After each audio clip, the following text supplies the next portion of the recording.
జీవితంలో మనము తెలిసి తెలియకుండా ఎన్నో తప్పులు చేస్తూ ఉంటాము. అలా తెలియకుండా నేను చేసిన ఒక తప్పు నా జీవితాన్ని మార్చేసింది. నా జీవితంలో నుండి 2 సంవత్సరాలు లాగేసింది. ఆ 2 సంవత్సరాలు నేను ఎన్నో కష్టాలు పడ్డాను. ఎన్నో తిప్పలు పడ్డాను. అలా తెలిసి తెలియక నేను చేసిన తప్పేంటి? ఇంకా నేను ఎలా కష్టపడ్డాను అన్నదే ఇవాల్టి ఈ కథ. ఇక ఆలస్యం చేయకుండా కథలోకి వెళ్ళిపోదాము. హాయ్ అండి, అందరికీ నమస్కారం. అందరూ ఎలా ఉన్నారు? ఇక ఇవాల్టి కథలోకి వెళ్దాం. నా పేరు సోనం. మాది అనంతపురం జిల్లా. నేను అక్కడ ఒక చిన్న గ్రామంలో ఉండేదాన్ని. మా అమ్మా నాన్న నన్ను ప్రైవేట్ స్కూల్లో చదివించే స్తోమత లేక మా గ్రామంలో ఉండే గవర్నమెంట్ బడిలోకి పంపారు. చిన్నప్పటి నుండి నేను అక్కడే చదువుకున్నాను. నేను చదువులో, ఆటలో ఎంతో చురుగ్గా ఉండేదాన్ని. ఎప్పుడూ ఫస్ట్ ర్యాంక్ తెచ్చుకునేదాన్ని. ఇక చదువులో, ఆటల్లో నాకు ఉన్న మక్కువని చూసి మా తల్లిదండ్రులు ఎప్పుడూ నాకు ప్రోత్సాహం అందిస్తూ ఉండేవారు. ఇక అలాగే నేను నా 10వ తరగతిని పూర్తి చేశాను. 10వ తరగతి ఎగ్జామ్స్ రాసిన తర్వాత నాకు దొరికిన సెలవు సమయంలో నేను మా అమ్మా నాన్నకు సహాయం చేసేదాన్ని. పొలానికి వెళ్ళేదాన్ని. అక్కడ పనులు చేసేదాన్ని. ఇక ఆ రోజు నా 10వ తరగతి రిజల్ట్ వచ్చింది. నేను ఫస్ట్ క్లాస్లో పాస్ అయ్యాను. మా తల్లిదండ్రులు ఎంతో సంతోషించారు. నా తోటి విద్యార్థులందరిలో నాకు హయ్యెస్ట్ పర్సంటేజ్ వచ్చింది. ఇక నాకు పాఠశాలలో గురువులందరి ముందు సన్మానం కూడా జరిగింది. నేను ఎంతో సంతోషించాను. ఇక నాకు చదువుపై ఉన్న ఈ మక్కువని చూసి మా తల్లిదండ్రులు ఇక పై చదువుల కోసం కర్నూలు పంపారు. నేను అక్కడ నా ఇంటర్మీడియట్ పూర్తి చేశాను. అక్కడ కూడా ప్రథమ స్థానాన్ని తెచ్చుకున్నాను. ఆ తర్వాత ఇంజనీరింగ్ ఎంట్రన్స్ ఎగ్జామ్ రాశాను. నాకు మంచి ర్యాంక్ వచ్చింది. ఎంసెట్లో మంచి ర్యాంక్ రావడంతో ఇక మా నాన్నగారు నన్ను బెంగళూరు పంపాలి అని అనుకున్నారు. అక్కడే ఉంచి చదివించాలి అని అనుకున్నారు. బెంగళూరే ఎందుకు పంపాలి అనుకున్నారు అంటే అక్కడ మా పెదనాన్న వాళ్ళ అబ్బాయి ఉంటాడు. మా అన్నయ్య నేను కలిసే పెరిగాము. ఎప్పుడు కలిసే తిరిగే వాళ్ళము, ఆడుకునే వాళ్ళము. ఆయన కూడా నాలాగే బాగా చదివేవారు. అలా చదివి తన సొంతంగా బెంగళూరులో ఒక బిజినెస్ని స్టార్ట్ చేశారు. ఇక ఆ బిజినెస్ని చూసుకుంటూ మా అన్నయ్య, వదిన అక్కడే ఉండేవారు. ఇక మా నాన్న నన్ను బెంగళూరుకి పంపాలి అని అనుకున్నారు. అక్కడ అయితే మా అన్నయ్య నన్ను చూసుకుంటాడు, ఏ అవసరం వచ్చినా నాతోనే ఉంటాడు అని అనుకున్నారు. ఇక నన్ను బెంగళూరులోని ఒక మంచి కాలేజీలో జాయిన్ చేశారు. మా కాలేజ్ సిటీకి కొంచెం దూరంలో ఉండేది. అది చాలా పెద్ద కాలేజ్. 2-3 ఎకరాల విస్తరణంలో ఉండేది. ఇక అక్కడ చేరి నేను హాస్టల్లో ఉంటూ చదువుకునేదాన్ని. ఇక అక్కడ నాకు ప్రీతి, స్వాతి అని 2 స్నేహితురాళ్ళు ఉండేవాళ్ళు. మేము ముగ్గురం ఎప్పుడూ కలిసే ఉండేవాళ్ళం. కాలేజ్లో కూడా కలిసే తిరిగేవాళ్ళం. హాస్టల్లో ఒక రూమ్లోనే ఉండేవాళ్ళం. అలా ఒకే గదిలో ఉంటూ ఒకే దగ్గర కూర్చుని కబుర్లాడుతూ ఉండేవాళ్ళం. పోను పోను మా స్నేహం ఎంతో బలపడింది. ఒకరిని విడిచి ఒకరం ఉండేవాళ్ళం కాదు. అలా నా బీటెక్ ఫస్ట్ ఇయర్ పూర్తి చేశాను. ఇక ఫస్ట్ ఇయర్ అయిపోగానే సెలవుల కోసం అని నేను ఇంటికి వెళ్ళాను. కొన్ని రోజులు ఇంట్లో గడిపాను. ఇక మా అమ్మా నాన్న నన్ను చూడగానే ఏంటి ఇలా అయిపోయావ్, సరిగ్గా తినట్లేదా ఏంటి అని అడిగారు. మా హాస్టల్లో ఆహార సదుపాయాలు సరిగ్గా ఉండేవి కాదు. నేను అక్కడ అస్సలు తినలేకపోయేదాన్ని. అయినా కూడా చదువు కోసం వచ్చాను కదా అని చెప్పి ఎప్పుడూ అడ్జస్ట్ అయిపోతూ వచ్చాను. అలానే సంవత్సరం గడిపేశాను. ఈ సంవత్సరం పాటున నేను ఎంతో తగ్గాను. నేను అలా బక్కచిక్కిపోవడం చూసి ఇక మా నాన్న వాళ్ళు, "నువ్వు ఇలానే ఉంటే ఎన్నో ఆరోగ్య సమస్యలు వస్తాయి. ఇదంతా మనకు సరిపడదు. మనం సెపరేట్‌గా రూమ్ తీసుకుందాం. నువ్వు అక్కడే ఉండు" అని చెప్పారు. ఇక నాన్న అలా చెప్పగానే నేను కూడా "సరే నాన్న" అని చెప్పాను. ఇక ఆ తర్వాత కొన్ని రోజులు ఇంట్లో గడిపాను. ఇక అలా నా సెలవులు ముగిశాయి. నేను తిరిగి కాలేజీకి వచ్చాను. ఇక మా నాన్నగారు బెంగుళూరులో ఉన్న మా అన్నయ్యకు కాల్ చేసి కాలేజీ దగ్గరలోనే నాకు వేరుగా ఉండడానికి కావాల్సిన ఏర్పాట్లను చేయమని చెప్పారు. ఇక మా అన్నయ్య కూడా ఆ ఏర్పాట్లను చేశారు.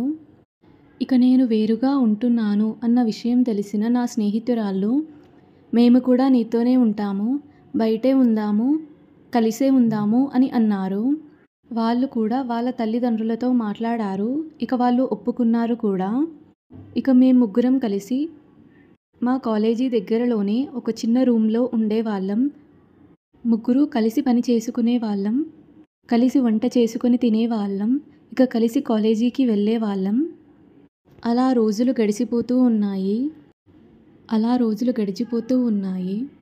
అలా ఒకరోజు ఉదయం నేను కాలేజీకి వెళ్ళలేదు. ఎందుకంటే నాకు ఆ రోజు పీరియడ్స్ వచ్చాయి. కడుపు నొప్పి చాలా ఎక్కువగా ఉండింది. ఇక నేను రాలేను అని మా స్నేహితురాలతో చెప్పాను. వాళ్ళు కూడా "పర్వాలేదులే, ఇంట్లో ఉండు, మేము వెళ్ళి వచ్చేస్తాం" అని చెప్పారు. ఇక వాళ్ళిద్దరూ వెళ్ళిపోయారు. ఇక నేను ఇంట్లోనే బెడ్ మీద పడుకొని ఉన్నాను. అలా సమయం గడిచిపోయింది. మధ్యాహ్నం సమయం అయ్యింది. ఇక ఆ రోజు మొదటి రోజు అవ్వడంతో నేను తలస్నానం చేశాను. అలా స్నానం చేసి కూర్చున్నాను. నా తల వెంట్రుకల్లో నుంచి నీరు కారుతున్నాయి. నేను ఇంకా తలని తుడచలేదు. ఇక అలాగే కిచెన్‌లోకి వెళ్ళాను. కానీ ఇంట్లో సరుకులు ఏమీ లేవు. అప్పటికే నా స్నేహితురాళ్ళు ఇంటికి తిరిగి వచ్చే సమయం అయ్యింది. ఇక ఏదో ఒకటి చేయాలి కదా అని ఆలోచిస్తున్నాను. సరేలే, ఇంటికి దగ్గరలోనే కిరాణా కొట్టు ఉంది కదా, వెళ్ళి సరుకులు తెద్దాం అని బయలుదేరాను. ఆ షాప్ ఇంటికి దగ్గరలోనే ఉండడం వల్ల ఇక నేను తలకి క్లిప్ లాంటిది కూడా ఏమీ పెట్టలేదు. అలాగే వదిలేశాను. తల వెంట్రుకలో నుంచి నీరు కారుతున్నాయి. నేను అలా నడుచుకుంటూ షాప్ దగ్గరికి వెళుతున్నాను. దారిలో ఎవరూ లేరు. అంతా నిర్మానుష్యంగా ఉంది.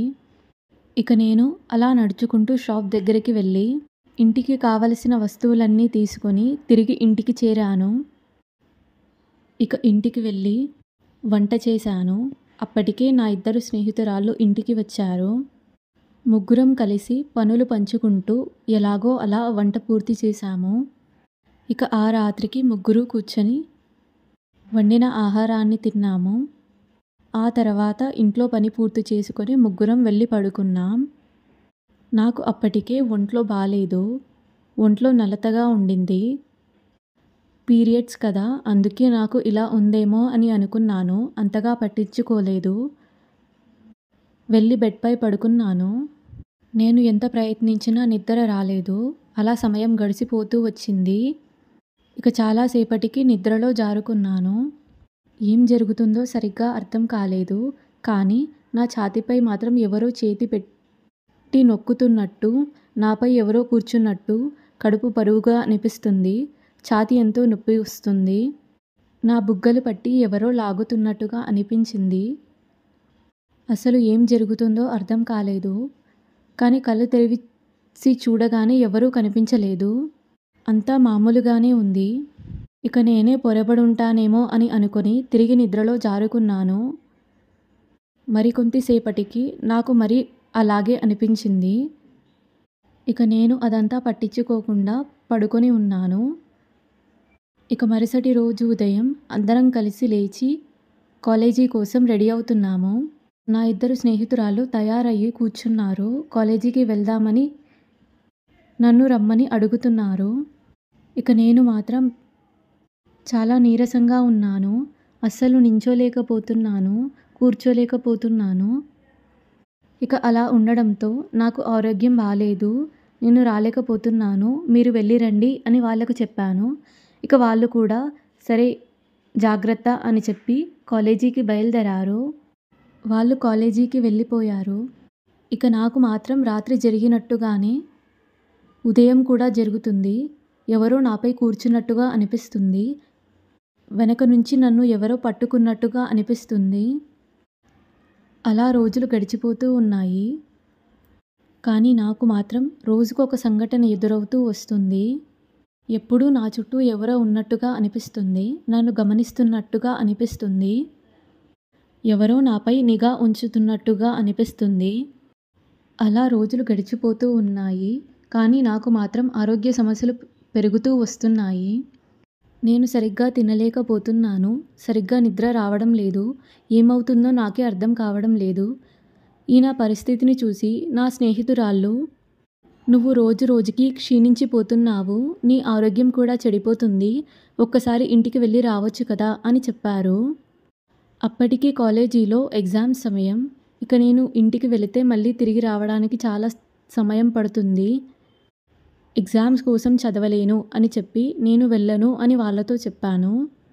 ఇక వాళ్ళు కూడా సరైన విషయమే కదా అని అర్థం చేసుకొని ఏమీ అనలేదు. అలా రోజులు గడుస్తున్న కొద్దీ నేను కాలేజీకి వెళ్ళడం మానేశాను. వారంలో ఒక్కరోజు కాలేజీకి వెళ్ళేదాన్ని. లేదంటే 2 రోజులు వెళ్ళేదాన్ని. అంతకు మించి వెళ్ళేదాన్ని కాదు. ఎప్పుడూ ఇంట్లో ఉండేదాన్ని. ఎవరైనా అడిగితే నా ఆరోగ్య సమస్యలను చెప్పేదాన్ని.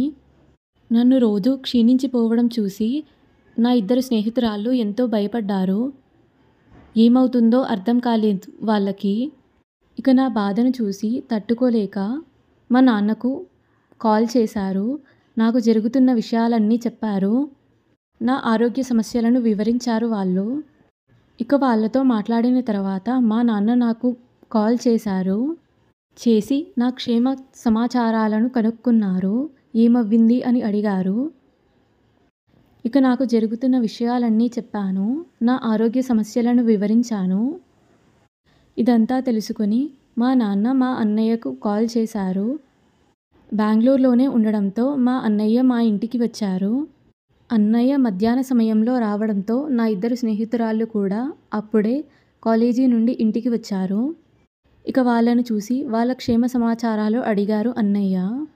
ఇక వాళ్ళు కూడా అన్నయ్యని నవ్వుతూ పలకరించారు. మాట్లాడారు. "భోజనం చేయండి అన్నయ్య" అని చెప్పారు. ఇక అన్నయ్య మాతో కొద్ది సమయాన్ని గడిపారు. ఆ తర్వాత అందరం కలిసి భోజనం చేశాము. ఇక నా ఇద్దరు స్నేహితురాళ్ళు ఎగ్జామ్ సమయం కావడంతో పైకి వెళ్ళి డాబా మీద కూర్చొని చదువుకుంటున్నారు. ఆ సమయంలో అన్నయ్య నా దగ్గరికి వచ్చి కూర్చున్నారు. నా క్షేమ సమాచారాలు అడిగారు. "నీ ఆరోగ్య సమస్యలు ఏంటి? ఎందుకిలా అవుతున్నావు రోజు రోజుకి" అని చెప్పారు. ఇక అన్నయ్య అడిగిన ప్రతి ఒక్క ప్రశ్నకి నేను సమాధానం చెప్పాలి అని అనుకున్నాను. అలా ఒక్కొక్కటిగా నా సమాధానాలు ఇస్తూ వచ్చాను. నాకు జరుగుతున్న విషయాలన్నీ చెప్పాను. నాకు నిద్ర పట్టడం లేదు. తిండి ఎక్కడం లేదు. చదవాలి అన్న ఇంట్రెస్ట్ రావడం లేదు అని చెప్పాను. ఎప్పుడూ నీరసంగా అనిపిస్తుంది అని చెప్పాను. ఇదంతా విని ఇక అన్నయ్య, "నువ్వు నాతో రా. నేను ఆస్పత్రికి తీసుకువెళతాను. అలా 2 రోజులు ఉండి మీ వదినతో సమయం గడుపు. ఆ తర్వాత ఇక్కడికి రా చదువుకుందువు" అని చెప్పారు. ఇక అదంతా విని నేను కూడా వెళ్దాం అని అనుకున్నాను. ఇకపై డాబా మీద నుండి నా స్నేహితురాళ్ళను పిలిచాను. వాళ్లకు విషయాన్ని చెప్పాను. ఇక వాళ్ళతో వెళ్ళొస్తాను అని చెప్పి మా అన్నయ్యతో కలిసి వాళ్ళ ఇంటికి బయలుదేరాను. మా అన్నయ్య కారులో వెళ్తున్నాము. అలా వెళ్తుండగా దగ్గరలో ఒక గుడి కనిపించింది. మా అన్నయ్య, "రా వెళ్ళి దర్శనం చేసుకుందాం" అని చెప్పారు. కానీ నేను మాత్రం రావడానికి ఒప్పుకోలేదు. "నాకు ఓపిక లేదు అన్నయ్య. మరీ ఎప్పుడైనా వెళ్దాం" అని చెప్పాను. ఇక నా ఆరోగ్యం కూడా బాగోకపోవడంతో మా అన్నయ్య కూడా ఒప్పుకున్నారు. "సరేలే మరలా వెళ్దాం" అని చెప్పారు. ఇక ఆ తర్వాత కారులో నన్ను ఆస్పత్రికి తీసుకువెళ్లారు. డాక్టర్ దగ్గర చూపించారు.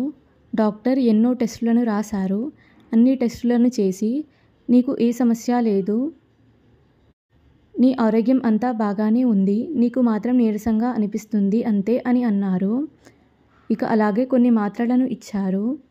ఇక ఆ మాత్రలను తీసుకొని నేను మా అన్నయ్యతో కలిసి వాళ్ళ ఇంటికి వెళ్ళాను. ఇక 2 రోజులు వాళ్ళతోనే ఉన్నాను. ఇక ఈ 2 రోజుల్లో నాలో ఎంతో తేడాని గమనించారు మా అన్నయ్య. నేను చాలా విచిత్రంగా ప్రవర్తిస్తున్నానట. ఎప్పుడూలాగా లేను. వింత వింతగా నాలో నేను ఎవరితోనో మాట్లాడుతున్నానంట. ఇదంతా చూసి మా అన్నయ్య మా నాన్నకు కాల్ చేశారు. జరుగుతున్న విషయాన్ని పూర్తిగా చెప్పారు. అమ్మాయి పరిస్థితి బాగోలేదు.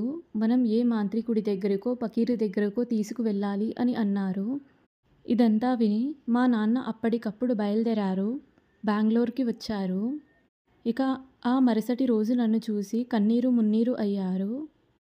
నాకు జరుగుతున్న విషయాలన్నీ తెలుసుకోవాలి. నాకు ఉన్న అసలు సమస్య ఏంటి అని విచారించాలి అని అనుకున్నారు. అలా మా అన్నయ్య ఇంకా ఇద్దరూ కలిసి నన్ను ఒక మాంత్రికుని దగ్గరికి తీసుకువెళ్ళారు. ఆయనకు జరిగిన విషయాన్ని మొత్తం పూర్తిగా వివరించారు. ఇక నేను ఆయన ఉన్న స్థలంలోకి అడుగు పెట్టగానే, ఆయన వచ్చావా? ఇంకా రాలేదు ఏంటి అని అనుకుంటున్నాను అని గట్టిగా అరిచారు. ఆ అమ్మాయి చిన్న పిల్ల, తనను వదిలిపెట్టు అని అరిచారు. ఇదంతా ఆయన మాట్లాడుతుండగానే నేను గట్టిగా నవ్వానట. అలా నవ్వుకుంటూ నేను తనను వదిలిపెట్టను, అస్సలకి వదిలిపెట్టను. నేను ఆ అమ్మాయిని నాతోనే తీసుకువెళ్తాను అని నేనన్నానంట. ఇలా నేను విచిత్రంగా మాట్లాడుతున్న చూసి మా అన్నయ్య ఇంకా నాన్న ఎంతో ఆశ్చర్యపోయారు. ఇక నేను వెళ్ళి ఆ పకీరు ముందు కూర్చొని ఉన్నాను. ఆయన నీ సమస్య ఏంటి? ఎందుకిలా చేస్తున్నావు? వెళ్ళిపోవచ్చు కదా! తను చిన్నపిల్ల అని అన్నారంట. ఇక నేను మాత్రం గట్టిగా నవ్వుతున్నానట. ఏమీ మాట్లాడడం లేదు. ఊరికనే నవ్వుతూ ఉన్నానట. అలా కూర్చొని దిక్కులు చూస్తూ ఉన్నానట. ఇక ఇదంతా చూసి ఆ పకీరు మా అన్నయ్య ఇంకా నాన్నను పక్కకు పిలిచి నాకు జరుగుతున్న విషయాన్ని పూర్తిగా వివరించారు. తనలో ఏదో ఆత్మ ఉంది, తనను బాగా పీడిస్తుంది అని చెప్పారు. ఆ మాట వినగానే మా నాన్న ఎంతో భయపడిపోయారు. తనకు ఏం చేయాలో అర్థం కాలేదు. ఇక ఆ పకీరు కాళ్ళపై పడిపోయారు. నా కూతురిని ఎట్లయినా కాపాడండి అని చెప్పారు. ఇలా మా నాన్న వేడుకుంటే ఆ పకీరు, మీరు ఈరోజు ఇక్కడే ఉండండి. రేపటికి నేను పూజ ఏర్పాట్లను చేస్తాను. మనం అమ్మాయిని ఎలా అయినా కాపాడదాం అని భరోసా ఇచ్చారంట. ఇక మా అన్నయ్య, నాన్న నాతో పాటు అక్కడే ఉన్నారు. ఆ మరుసటి రోజు పూజకు కావాల్సిన సామాగ్రి మొత్తం తెచ్చిచ్చారు. పూజకు ఏర్పాట్లు పూర్తవుతున్నాయి. నాకు అక్కడ ఏం జరుగుతుందో బాగా అర్థమవుతుంది. ఇక నేను, మీరు ఏమి చేసినా నేను ఈ అమ్మాయిని వదిలిపెట్టను అని గట్టిగా అరుస్తున్నానట. ఇదంతా చూసి కూడా ఎవ్వరూ ఆగకుండా వాళ్ళ పనులను వాళ్ళు చేస్తున్నారు. ఇక పూజ సమయం మొదలయ్యింది. నన్ను ఆ పకీరు ముందు కూర్చోబెట్టారు. ఆయన గట్టిగా మంత్రాలను చదువుతున్నారు. ఇక నేను మాత్రం, పకీరు ఆపై, ఇదంతా నీకు సరిపడదు అని గట్టిగా అరుస్తున్నానంట. ఇక ఆయన నాపై కొన్ని నీళ్లను చల్లారు. ఆ నీళ్లు నాపై చల్లిన తర్వాత నేను ఇంకా గట్టిగా అరవడం మొదలుపెట్టాను. మంట మంట అని అరుస్తున్నానట. ఇక ఆ పకీరు, నేను నిన్ను ఏమీ చెయ్యను. నువ్వు ఎలా వచ్చావు? ఎందుకు వచ్చావు ఈ అమ్మాయిలోకి అని అడిగారట. ఇక అలా అడగగానే నేను మాట్లాడడం మొదలుపెట్టాను. ఆ రోజు అమావాస్య. తను ఋతుక్రమంలో ఉంది. మిట్ట మధ్యాహ్నం తలస్నానం చేసి తల కూడా తూర్చుకోకుండా వెంట్రుకలను విరబూసుకుని ఆ అమ్మాయి రోడ్డుపై నడుచుకుంటూ వెళుతుంది. నేను ఆ అమ్మాయి వెళ్ళే దారిలోనే ఉండేదాన్ని. మా ఇల్లు అక్కడే ఉండేది. నా భర్త నాకు అన్యాయం చేశాడు. వేరే అమ్మాయితో సంబంధం పెట్టుకున్నాడు. నన్ను రోజూ హింసించేవాడు. ఇక ఇదంతా నేను తట్టుకోలేక ఉరివేసుకున్నాను. చనిపోయాను. అక్కడే నేను చనిపోయే ఇంట్లోనే ఉండేదాన్ని. ఆ చుట్టూనే తిరుగుతూ ఉండేదాన్ని. ఇక మిట్ట మధ్యాహ్నం సమయంలో ఈ అమ్మాయి నాకు కనిపించింది. ఇక తనలోకి చేరుకున్నాను. ఈ అమ్మాయి నాకు ఎంతగానో నచ్చింది. తనతోనే ఉండిపోవాలి అనుకున్నాను. లేదా తనను నాతో తీసుకువెళ్ళాలి అని అనుకున్నాను. ఇక రోజు తనలో నీ రక్తాన్ని తాగుతూ ఉండేదాన్ని. ఇప్పటికే చాలా వరకు తన రక్తాన్ని పీల్చేశాను. అందుకే ఈ అమ్మాయి ఆరోగ్యం క్షీణిస్తూ వచ్చింది. ఇంకా కొన్ని రోజులు అంతే, తినను నాతో తీసుకువెళ్ళిపోతాను అని చెప్పింది. ఇక ఇదంతా విని మా నాన్న ఏడుస్తున్నారు.